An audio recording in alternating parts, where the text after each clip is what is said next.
Hello, বলছি আমাদের জীবনটা একটা চেনের মধ্যে দিয়ে আমরা চলছি। একটা চেন যদি আমাদের ব্রেকডাউন হয়, আমরা কিন্তু মুখ থুবড়ে পড়ব।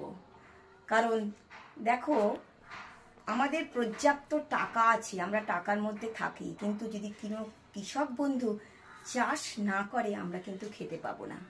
আমাদের টাকা থাকা সত্ত্বেও যদি কোনো জেলে বন্ধু মাছ না ধরে, আমরা কিন্তু মাছ খেতে পাবো না। সেরকম কোনো তাঁতি বন্ধু যদি কাপড় না তৈরি করে বা বনে, আমরা কিন্তু আমাদের লজ্জা নিবারণ করতে পারবো না। তাই এরা হচ্ছে আমাদের সমাজ বন্ধু। এদের স্থান সমাজের অনেক উপরে দেওয়া উচিত, কারণ এরা আমাদের নমস্কার পাওয়ার যোগ্য, তাই না? এরা আছে বলেই আমাদের অস্তিত্ব আছে। এরা না থাকলে আমরা কোথায় গিয়ে দাঁড়াতাম? এই জেলে বন্ধুর কথাই ভাবো না, ঝড় জল বৃষ্টি উজান নিজের জীবনকে বিপন্ন করে আমাদের মুখে মাছ তুলে ধরছে। তাহলে এরা আমাদের সমাজে কত উঁচুতে স্থান এদের, তাই না?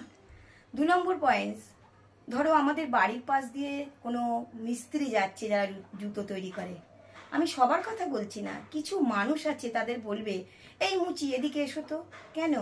তাদেরকে যদি যোগ্য সম্মান দিয়ে বলা হয়, মিস্ত্রি ভাই একটু আসবেন, তাদের যোগ্য সম্মান দেওয়াটাও উচিত আমাদের, তাই না? তারা আছে বলে। আর তারা যদি না থাকতো, আমাদের পায়ের পরিস্থিতির কথাটা একটা ভাবো।